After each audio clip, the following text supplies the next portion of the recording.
This isn't a story about some vague, faceless demon lurking in the shadows. This is something far more disturbing.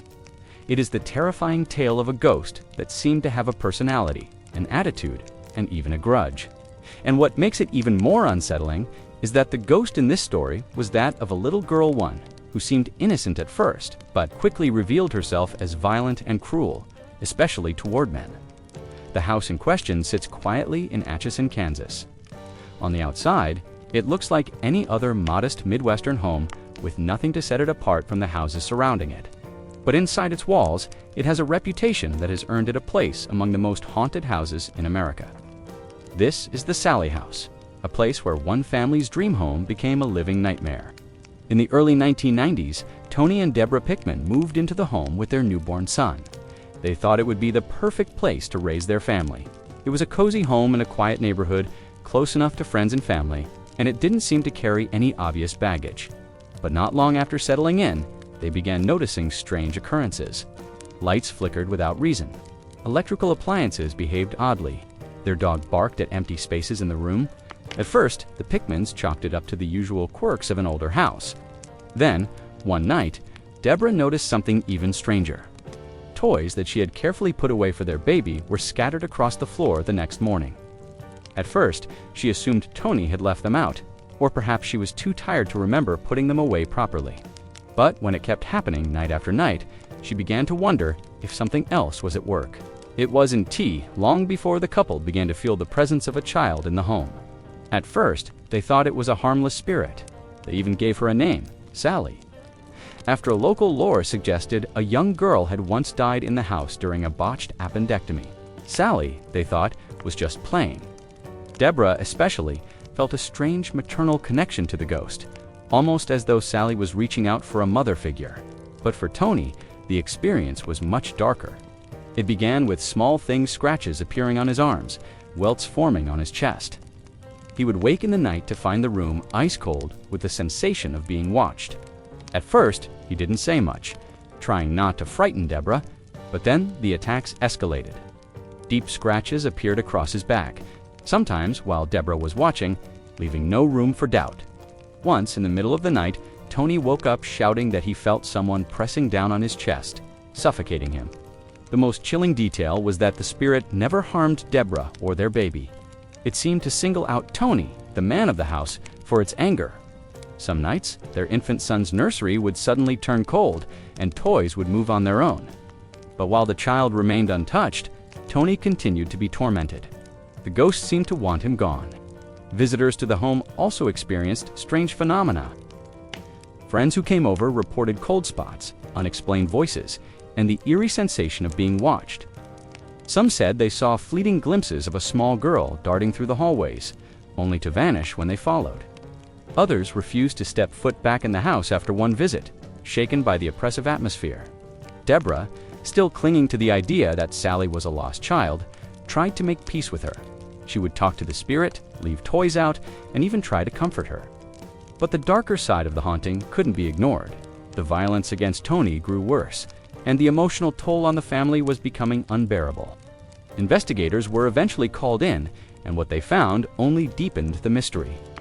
Some psychics who visited the house insisted that Sallie was indeed the spirit of a little girl trapped in the home and lashing out in confusion. Others argued that the childlike appearance was only a disguise, a mask used by something far more sinister. According to this theory, whatever haunted the Sallie house was not a child at all, but a malevolent force that knew how to manipulate emotions.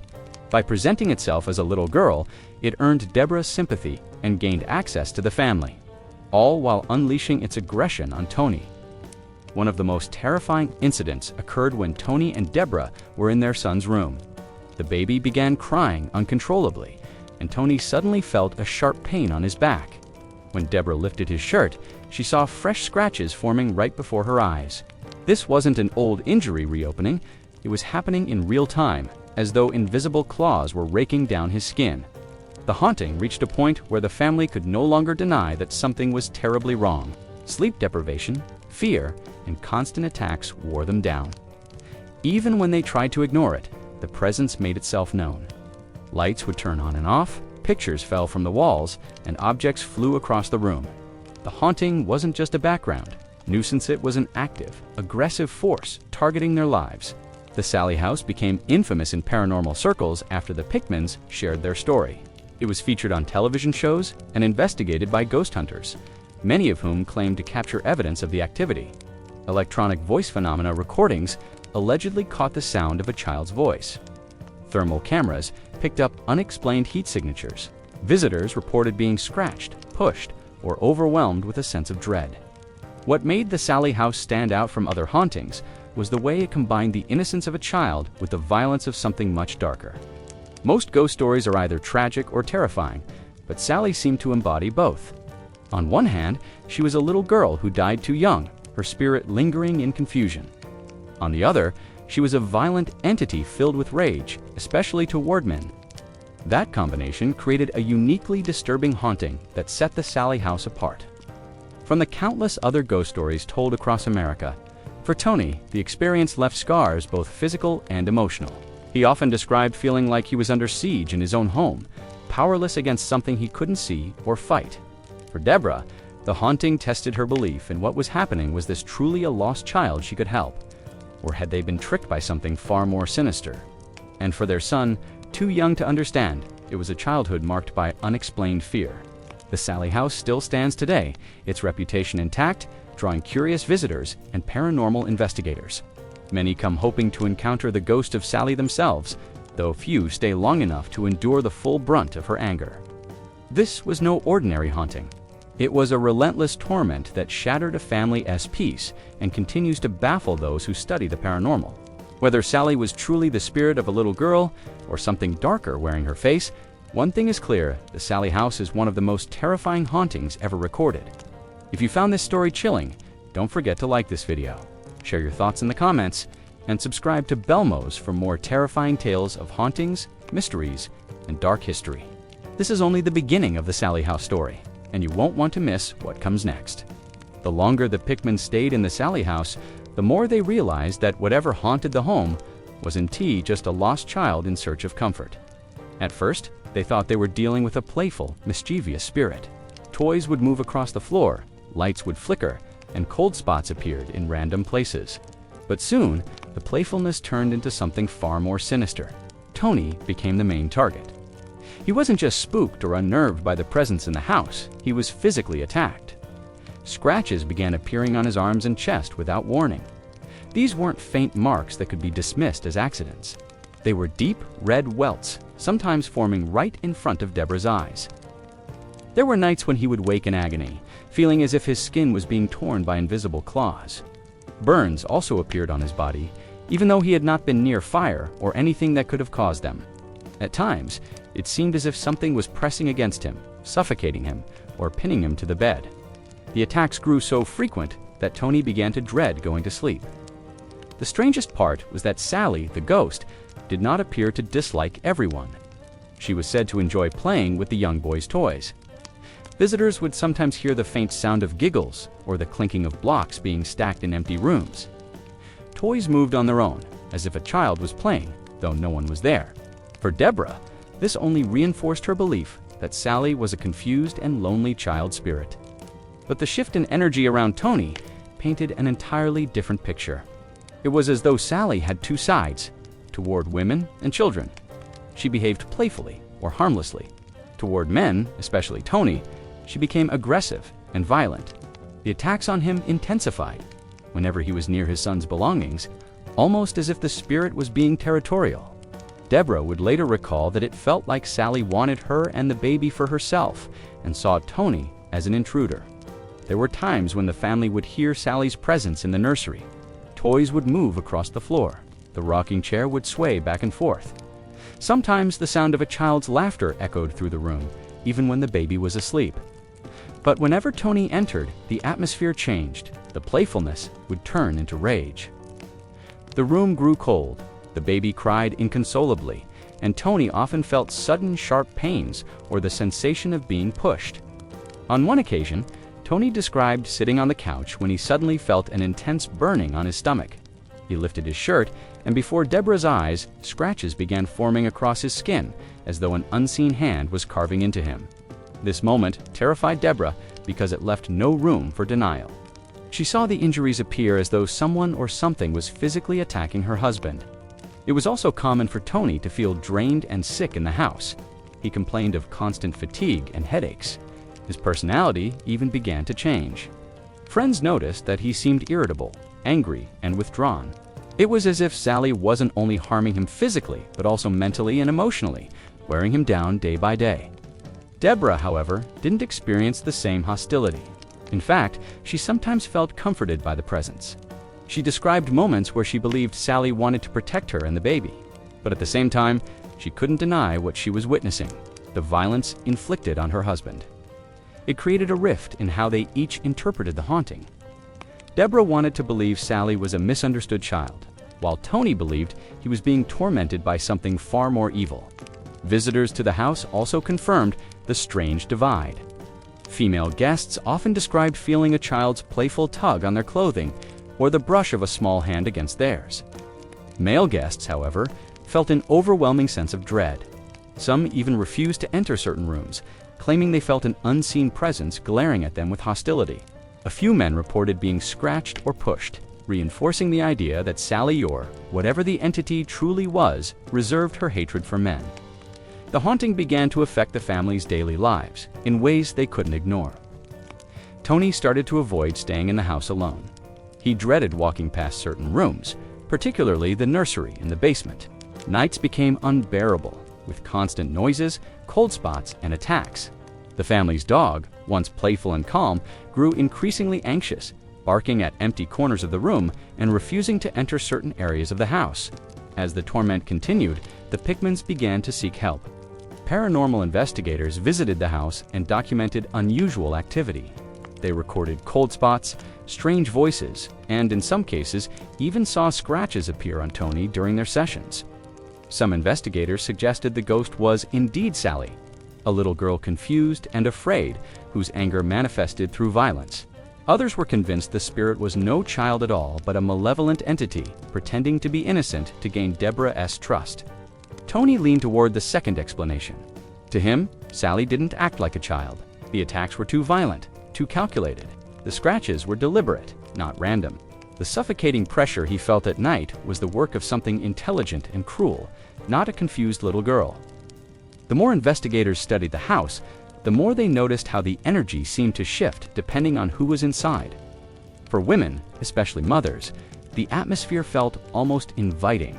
For men, it was hostile, oppressive, and dangerous. This duality made the Sallie house one of the most unique and terrifying hauntings ever documented.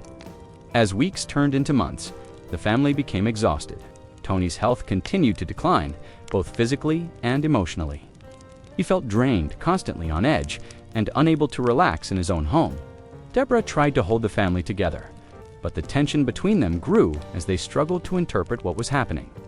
Was Sallie truly the spirit of a child, deserving of compassion? Or was the house harboring something darker that was manipulating them? The haunting showed no signs of stopping. Scratches appeared regularly, toys moved on their own, lights flickered without cause, and the air inside the house seemed to grow heavier, pressing down on everyone who entered. It wasn't just a haunting anymore, it was a battle of wills, with the Pickmans caught in the middle of something they couldn't see or control. This escalation marked a turning point in the story of the Sallie house. What began as a series of odd disturbances had evolved into a violent haunting that targeted a father and his young son, leaving the family in fear of their own home. And the worst part was that the attacks were only growing stronger, as if Sallie, or whatever she really was feeding off the chaos she created. By the time the Pickmans had lived in the Sallie house for several months, the haunting had transformed into something they could no longer brush aside as the spirit of a lonely little girl. Whatever Sallie was, she made her presence known in ways that stripped the family of any sense of safety. The house itself began to feel alive, as if every wall and floorboard pulsed with unseen energy, waiting for the right moment to remind them that they were never truly alone. Disembodied voices became a near constant occurrence. At first, they came as faint whispers, too soft to make out. Deborah often thought she heard a child's giggle echoing down the hallway, or her name being called in a high-pitched voice, as though Sallie was trying to get her attention. But the whispers grew louder over time. Some evenings, Tony would hear a woman's voice in the kitchen, speaking clearly, though no one was there. Other times, guttural sounds or angry cries filled the rooms, chilling the family to their core. These weren't just vague noises that could be dismissed as pipes or the settling of the house. These were human voices, distinct and undeniable, echoing through the empty spaces of their home.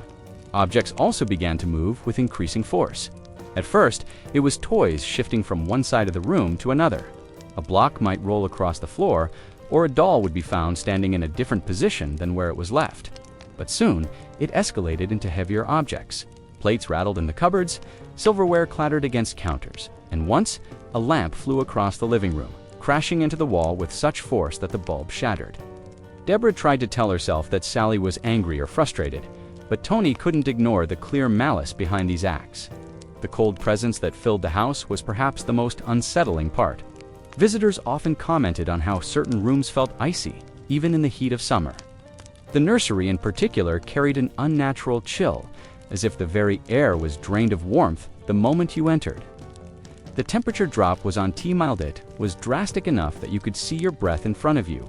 And always, this coldness seemed strongest when Tony walked into the room. The atmosphere would change instantly, going from eerily quiet to suffocating, as though the ghost bristled at his presence. Deborah noticed a pattern forming. Sallie's energy seemed almost territorial, protective of her and the baby, yet hostile toward Tony. It was as though the ghost viewed herself as the rightful guardian of the child, and Tony was an intruder in her domain. The more time passed, the clearer it became that Sallie tolerated women and children, but refused to allow men any place of peace within the house. Tony, unfortunately, was the prime target of this rage. His scratches continued, sometimes appearing in strange patterns that looked deliberate, as though Sallie was trying to leave a message etched into his skin. There were nights when Tony would be sitting quietly, only for deep red marks to streak across his arms before Deborah's eyes. The speed with which they appeared made it impossible to believe they were self-inflicted. It was violent, instantaneous, and horrifying. The Pickman's son also seemed to draw Sallie's attention. He was still an infant, yet Deborah often felt as though Sallie hovered around him constantly. She would sometimes walk into the nursery and see toys scattered across the floor, even though she had cleaned the room only minutes before. The rocking chair swayed back and forth by itself, as though someone invisible had just been sitting there. On more than one occasion, Deborah heard what sounded like a child singing softly near the crib. The baby would respond to the presence by cooing or smiling, as if acknowledging someone his parents couldn't see. But Tony's arrival always spoiled the moment. If he entered the nursery, the air turned bitterly cold. The baby would cry uncontrollably, and Tony himself often felt an invisible force pressing against him. Once, as he leaned over the crib, he felt a sudden shove on his back that nearly sent him toppling into it. He spun around, but of course, no one was there. To him, there was no longer any doubt that Sallie hated him and wanted him out of the house. The family's dog also confirmed their fears in its own way. Animals are often thought to sense things that humans can't, and this dog's behavior was proof of it. Normally loyal and protective, the dog refused to enter the nursery and often growled at empty corners of the living room. Sometimes it would stand rigid, staring at the staircase, as though someone invisible stood there. When Tony was attacked, the dog would bark frantically, as if it could see the entity hurting him. Friends and visitors to the house added even more disturbing details. Female guests sometimes reported feeling as though a child tugged on their hands or brushed against their clothing. One woman swore she felt the pressure of a small hand slide into hers as she walked through the hallway, only to find no one there. But male visitors often had very different experiences. Many spoke of a heavy pressure in their chest, a sensation of being watched with anger, or even sharp pains on their arms or legs after spending time in the house. More than once, men left in a hurry, shaken by what they felt. The haunting was now so intense that it shaped the family's daily life. Simple tasks like putting the baby to bed or sitting down for dinner were charged with dread, as they never knew when Sallie would decide to make her presence known. Deborah tried to stay strong, convincing herself that Sallie only wanted to be understood, but Tony was falling apart. His body was covered in scratches and burns. His sleep was destroyed by constant nightmares and attacks. His mood darkened, and he admitted privately that he felt as though the house itself wanted to consume him. Investigators who visited the Sallie house recorded overwhelming evidence of paranormal activity. They captured voices on tape, objects moving, and drastic temperature drops. Some even witnessed scratches forming on Tony's skin in real time. What disturbed them most was the way the spirits seemed to act differently, depending on the person in the room. Women felt protected, men felt hunted. To many, it suggested that Sallie's spirit was auntie, simply haunting the house but actively choosing who to target and why. The investigators also noted how the activity grew stronger when emotions were high. If Tony and Deborah argued, the house responded with louder bangs, colder air, and more violent attacks. It was as though Sallie fed off the chaos, drawing energy from the family's fear and conflict. The more they suffered, the more powerful she seemed to become. For Tony, the house had become a prison. No matter what he did, he couldn't escape Sallie's wrath. She scratched him when he was awake, attacked him in his sleep, and terrorized him whenever he tried to bond with his son. He felt robbed of his role as a father, forced to stand on the sidelines while Sallie claimed his child as her own. It was a torment that cut deeper than physical pain. It struck at his very identity and purpose. The Sallie house was no longer just a place where odd things happened. It was a living nightmare, a battlefield where a spirit ruled with invisible claws and icy hands. And the Pickmans, caught in the middle, realized there was no easy way to fight something they couldn't touch, couldn't see, and couldn't reason with. The longer the Pickmans stayed in the Sallie house, the heavier the weight of the haunting pressed down on them. Every day carried a new reminder that the house was not theirs alone. The voices, the scratches, the cold spots, the toys moving in the night, these things had become their grim normal. But nothing prepared them for the night when the haunting crossed the line into something dangerous, something that could have easily taken their lives. It started with a smell. Deborah noticed it first faint at the edges of her senses, like burning wires or smoldering wood. She walked through the house, checking lamps, outlets, and the stove. Nothing was out of place, and the smell soon vanished. She brushed it off as her imagination. But over the following days it came back, always stronger at night, seeping up from the basement like a warning. Tony grew uneasy. He knew that smell. He worked with tools and machinery and had seen electrical shorts before. But when he checked the basement wiring, nothing was wrong. No exposed wires, no charred beams. Everything looked intact. Yet the smell of smoke only grew stronger, and sometimes it was accompanied by a strange flickering glow that seemed to dance at the base of the basement stairs. Vanishing when he drew closer, the climax came when the family wasn't even home. They had gone out one evening, hoping to escape the oppressive atmosphere of the house for just a few hours. When they returned, neighbors stood outside, gathered in a loose circle near the property. A thin trail of smoke rose from the Sallie house. The fire department had already been called. Tony and Deborah rushed forward, terrified of what they might find inside. The firefighters discovered the blaze in the basement. Charred beams and scorched walls bore witness to the fire that had erupted in the lower level of the house. But what unsettled the investigators most was the lack of a clear cause. Electrical systems were intact. No flammable liquids had been spilled. There were no candles, no faulty wiring, no lightning strikes. The fire had simply started, as though it had been sparked from nothing. Neighbors said the house had looked as though it were alive with light for several minutes, the basement windows glowing orange before the smoke began to rise.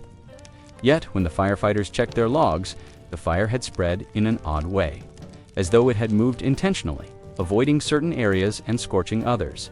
It didn't behave like an ordinary fire. Some even said it looked as if the flames had written themselves across the walls in jagged patterns, leaving behind marks that resembled claw scratches burned into the wood. For the Pickmans, this was the final blow. The scratches, the voices, the icy rooms, all of it was terrifying.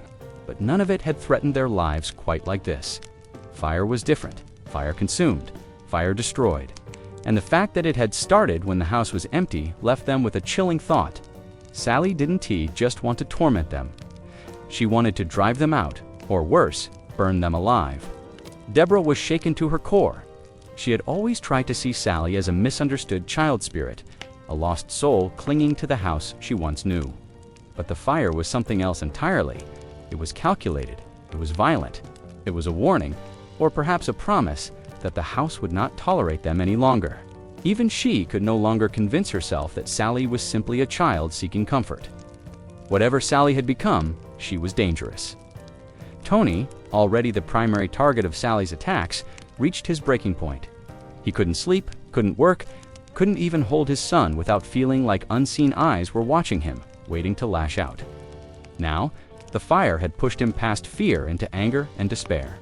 He felt robbed of his home, his peace, and his role as protector. How could he defend his family from something that could start a fire in an empty house? He realized that Sallie had power that went far beyond scratches and cold spots power that could take everything from them in an instant. The family made their decision quickly. They gathered what they could and left the Sallie house behind. They didn't sell it, didn't linger, didn't look back. They left it standing there, scarred by fire and heavy with the presence that had tormented them for so long. For them, the Sallie house wasn't just haunted, it was cursed, and they wanted no part of it anymore. In the weeks that followed, the house drew attention from the curious and the brave. Paranormal investigators came to explore the place that had driven a young family away in terror. What they found only deepened the mystery. Voices were captured on recorders. Cold spots were mapped with thermal cameras. Objects moved in front of witnesses. And always, the basement carried that lingering smell of smoke, as though the fire never truly went out. Some investigators claimed they felt a burning sensation on their skin when they entered the basement, as though invisible flames licked at their arms. Others swore they saw sparks in the air, tiny bursts of light that vanished before their eyes. One man reported that his shirt sleeve caught fire without explanation, a small flame flickering at the fabric before extinguishing itself. The firefighters had called the original blaze unexplained, but the investigators began to believe it was something not of this world. The fire became the defining moment of the Sallie house's legend. It marked the point where the haunting stopped being about a mischievous ghost and revealed itself as something far darker, something capable of destruction on a physical scale. The story spread quickly, drawing thrill seekers and researchers alike, each hoping to witness the infamous spirit that had turned a simple Midwestern home into one of the most feared haunted houses in America. For the Pickmans, the decision never to return was final. Their memories of the fire remained sharper than any of the scratches or whispers. Every time Deborah thought of Sallie, she no longer pictured a little girl. She pictured flames consuming her basement, her family's belongings, her child's safety. For Tony, Sallie wasn't a ghost at all. She was a predator, something that had marked him from the beginning and finally revealed just how far she was willing to go to drive him out. The house itself stood silent after they left, but the scars of that fire remained. Charred marks on the walls, blackened beams in the basement, and that ever-present sense that something lingered, waiting for the next family to step through the door. Sallie's presence hadn't ended when the Pickmans walked away. If anything, it grew stronger, feeding off the story, off the fear, off the whispers that spread across Atchison and beyond. The Sallie house had always been a place of mystery, but after the fire, it was no longer just a story about a little girl's ghost. It was a place where the line between the living and the dead blurred dangerously, where fire could ignite without cause, and where families could lose everything in a single night of terror. The Pickmans escaped with their lives, but the message was clear: Sallie wasn't done. After the Pickmans left, the Sallie house didn't fade into silence. Instead, it became louder, not in sound, but in reputation. Word spread quickly about the little girl's ghost who scratched, burned, and terrorized a family into abandoning their home. What was once a quiet residence in Atchison, Kansas, was transformed into one of the most infamous haunted houses in the world, a place that drew the attention of skeptics, believers, and thrill seekers alike. Paranormal investigators began arriving by the dozens. Some came with cameras, hoping to capture evidence of the ghostly girl who turned violent. Others came with recorders, attempting to catch her voice whispering through the walls. Teams brought electromagnetic field meters, thermal scanners, and motion sensors, filling the house with blinking lights and beeping machines. Yet even with all their tools, the investigators often left shaken, unable to explain what they had experienced. One investigator recalled setting down his equipment on the floor of the upstairs nursery. When he turned his back, the device suddenly flew across the room, as though someone had picked it up and hurled it against the wall. Another swore that a small hand grabbed his wrist during a session, leaving behind a red mark that resembled a burn. Cold spots were common, but the most unsettling were the sudden temperature drops that seemed to follow people from room to room, as if Sallie herself was shadowing them, never far from reach. television crews also took interest. Documentaries showcased the Sallie house as one of the darkest places in America, replaying the stories of Tony and Deborah Pickman, alongside footage of investigators reacting in real time to unexplained events. Viewers at home watched doors slam shut on their own, shadows flicker in empty hallways, and strange voices caught on audio tapes calling out names that no one in the room had spoken. Each broadcast only fueled the legend further, cementing Sallie's story as more than just a local tale. The public, of course, was drawn to it. The Sallie house became a destination for paranormal tourism, a place where people could rent overnight investigations or take guided tours. Those brave enough to enter often left with their own stories. Visitors reported feeling watched, hearing the sound of small footsteps running down the hall when no child was present, and even being touched by unseen hands. Some came out laughing, brushing it off as theatrics. Others refused to ever go back, convinced they had brushed up against something real, something angry. The most chilling stories came from those who claimed Sallie still carried her hatred of men. Male visitors often reported scratches on their arms or backs after spending time in the house. Others said they felt sudden waves of nausea or burning sensations on their skin. Women, on the other hand, often described a softer presence, like a child seeking comfort or attention. It was as though Sallie had never let go of her original attachments, clinging to children, favoring women, and lashing out violently at fathers and sons. Some researchers believe Sallie was never a little girl at all. They argue that the ghost might be something older, something darker, disguising itself as a child to lure people in before revealing its true nature. This idea grew stronger after accounts of growls, guttural voices, and shadows far larger than a child's figure were reported inside the house. Others maintain that Sallie was, and always will be, a child's spirit twisted by anger and confusion, left to rot in the house where she suffered. Either way, the presence remains, and the house still carries the weight of her story. Even skeptics who entered the Sallie house often admitted to leaving unsettled. Some described overwhelming feelings of dread, unlike anything they had felt before. Others noticed their electronics draining instantly upon entering, batteries dying within minutes, as though something unseen was feeding on the energy. Many of these skeptics didn't leave with scratches or burns, but they left with a lingering fear, a sense that the Sallie house was not empty, that something there was watching and waiting. Today, the Sallie house is more than just a location, it's a legend. It's been featured on countless television specials, podcasts, and documentaries, each telling the story of a little girl who became a figure of fear.